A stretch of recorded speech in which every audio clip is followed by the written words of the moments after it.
dil dərsləri Unit 4 Lesson 3.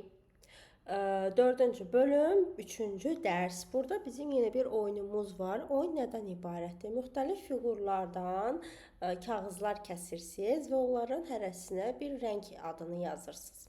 Sonra hamısını arxaya çevirirsiniz və hərinə bir sual götürürsünüz, bir vərəq götürürsünüz və oradakı rəngi görüb suallar verirsiniz ki, dostunuza və ya evdə sizə ailənizdən birinə what color is it?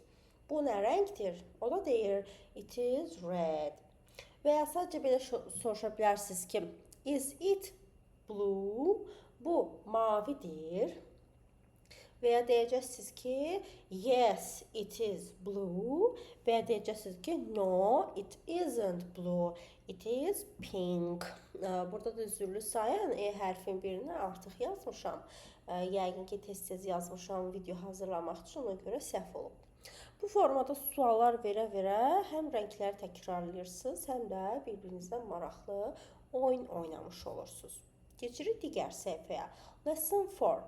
Burada gördüyünüz kimi göy qurşağı var və göy qurşağı bilirsiniz ki, rənglərdən ibarət olur. Biz də bunu öyrənirik. Həm rəngləri təkrarlamaq üçün, həm də yeni bir söz öyrənmiş oluruq.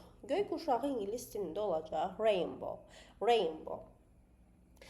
Bir-bir rənglərə uyğun suallar verirsiniz ki, what color is the rainbow?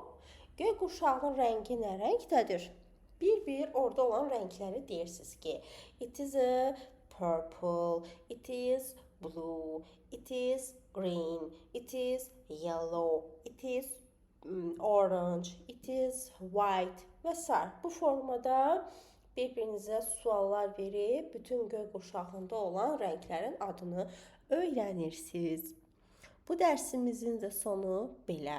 Başqa suallarınız varsa kommentlərdə yazıb soruşa bilərsiniz. Goodbye.